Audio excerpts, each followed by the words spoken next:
The day my sister stole my dog. She smiled while doing it. Not a nervous smile. Not an apology. A proud, cold little smirk. Like she had finally won something he'd wanted her whole life. I still remember standing in my driveway, frozen, watching her load Duke into the back of her shiny SUV, while he barked and scratched at the window, trying to get back to me. And the worst part? I couldn't stop her. Relax, Ava, my sister Vanessa said. Adjusting her sunglasses like this was some normal family argument. You're being dramatic. He'll be happier with me. Happier. That word shattered something inside me. Duke wasn't just a dog. He was my partner. My K-9 companion. My best friend after my divorce destroyed everything I thought my life would become. 3 years earlier, I had joined a private search and rescue unit after losing almost everything. My marriage ended, my savings disappeared, and most of the people I trusted slowly vanished from my life. But Duke stayed. A black German shepherd with sharp eyes and a calm soul.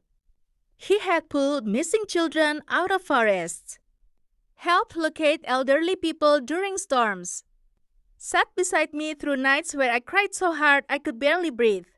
He wasn't property to me. He was family. But Vanessa never understood loyalty. She only understood attention. Growing up, she always needed to be at the center of everything.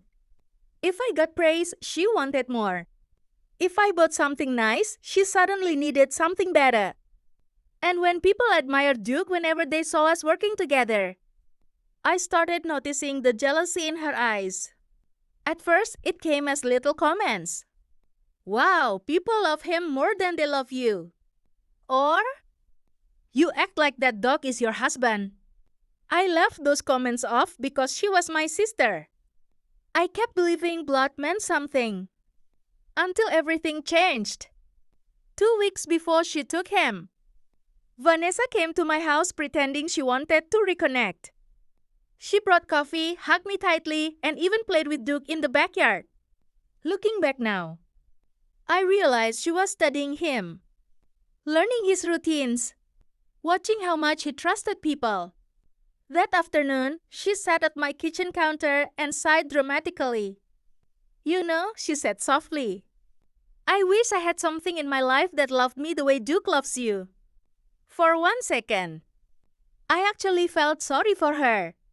I had no idea that would be the moment she decided to destroy me. Because what I didn't know that day was that Vanessa had already been planning how to take the one thing she knew I couldn't live without. And by the time I realized the truth, it was already too late. 3 days after Vanessa took Duke, I filed reports everywhere I could. But legally, things became complicated fast. Months earlier, Vanessa had secretly convinced our mother to pressure me into adding her name as an emergency contact on Duke's registration papers during one of my rescue deployments. At the time, it seemed harmless. Now, she used it against me. She claimed I was emotionally unstable and sad.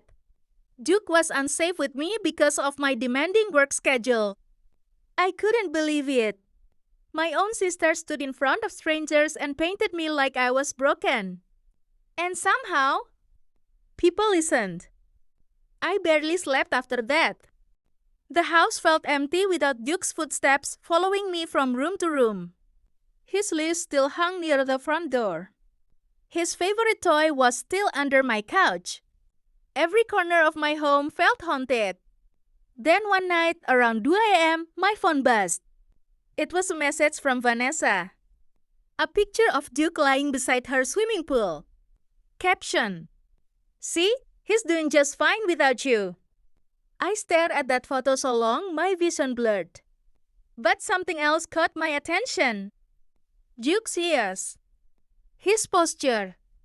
His eyes. Most people wouldn't notice. But I did. He looked stressed, alert, uncomfortable.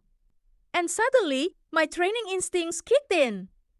Duke wasn't relaxed in that photo. He was watching something. The next morning, I drove near Vanessa's neighborhood and parked across the street. I know it sounds crazy, but I needed to see him. That's when I noticed something strange. People were coming and going from her house constantly. Expensive cars, loud music, men carrying bags inside. Vanessa had always chased luxury, but this felt different. Dangerous. Then I saw Duke. He was in the backyard, pacing aggressively near a locked side gate. The moment he spotted me across the street, he barked wildly. Not excited. Warning me. My stomach dropped.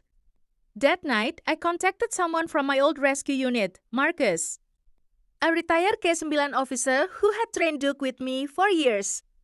After hearing everything, his face turned serious. Eva, he said quietly, dogs like Duke don't act like that unless something's wrong. The next few days uncovered the truth I never expected. Vanessa's boyfriend was involved in illegal activity, stolen luxury goods, fake documents, underground deals. And Duke had become a problem. Because trained K-9 dogs notice everything. Every hidden scent. Every nervous movement. Every lie. Vanessa didn't steal Duke because he loved him. She stole him because she wanted the image of him. The attention. The admiration. But once Duke started reacting aggressively around the people visiting her house, things changed. One evening, Marcus called me urgently. Ava, he said, your sister's boyfriend wants the dog gone. My entire body went cold. Gone? What does that mean? There was silence for a moment. Then Marcus answered carefully. The stormy night I got Duke back. Felt like something out of a movie. Rain hammered the streets as Marcus and I waited near Vanessa's house inside an unmarked vehicle. Police were already investigating her boyfriend. Quietly after anonymous tips exposed suspicious financial activity. They only needed one more reason to step in. And Duke gave them exactly that. Around midnight, shouting erupted from inside the house. Then, suddenly, Duke exploded through the backyard gate. I had never seen him run that fast before. The second he saw me standing near the curb, he sprinted straight into my arms, nearly knocking me to the ground. I collapsed onto my knees, crying into his wet fur while he whined and pressed against my chest. For the first time in weeks, I could breathe again. But the real shock came seconds later. Vanessa stormed outside screaming, furious that Duke had escaped. And right behind her came police vehicles.